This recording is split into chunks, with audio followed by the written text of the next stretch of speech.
let's say you want to work in international tax. Okay, there may be specific tax law firms. There may be the big four CA firms. Okay, or there may be the law firm which has a connection with the big four CA firms. Like, these CA firms have a loosely associated law practice also, which deals with legal matters, which are, and tax lawyers can work there. So these would be your primary areas where primary these would be your potential recruiters. Now they may not go to campus to hire, they may or may not.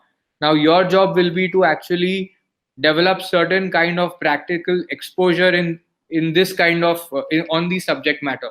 So if it's about international tax, you need to know the area inside out, and it's not about just knowing a few sections of income tax act. It will really help if you know why clients, what services clients want. For example, in international tax, withholding tax is a big issue. Okay, how withholding tax works, how double tax agreements work, how to look up a double tax agreement to figure out what needs to be done in a particular transaction, and how to look at double tax agreements of different countries. These kind of skills can be very valuable. The question is now, how do you demonstrate that you have these skills, and how do you acquire these skills? Acquisition can be through trial and error, which can take ages, or you can just use a simple route where there is an online course. Go ahead and take it, learn the skills, so that you are looking at closing the next big gap that is available. You are not reinventing the entire wheel by your own self.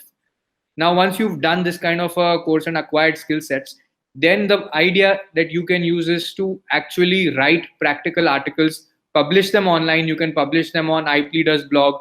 You can publish articles on your own LinkedIn profile. And so online articles are read much more than articles you write in books. Okay. Sorry, in journals also.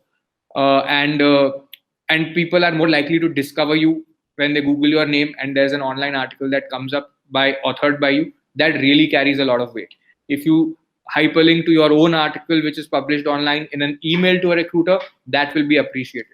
In fact, you can expand your LinkedIn network by sharing your article and taking inputs and feedback from people who are much more senior to you. And this can be a conversation starter. Now, once you acquire this skill, you need to go ahead and write 20, 30, 50 articles on the area you want to work in.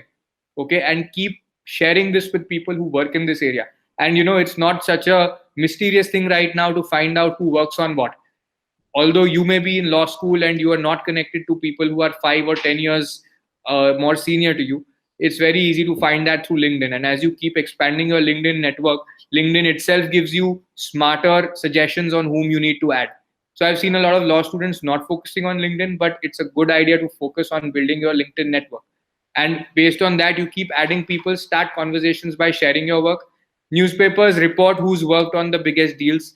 Legally India, Live Law, Bar and Bench also report that in their articles. So you will be able to find who worked on which deal. And just in case you've written on an issue which cropped up in the deal, you can simply share that, listen, this is what I've written. So can I have your feedback on this? And they might be able to share some more inputs with you. When that happens, you really end up establishing a connection with the person you are speaking with. And over time, that person can be your mentor. And these kind of relationships are very useful in future.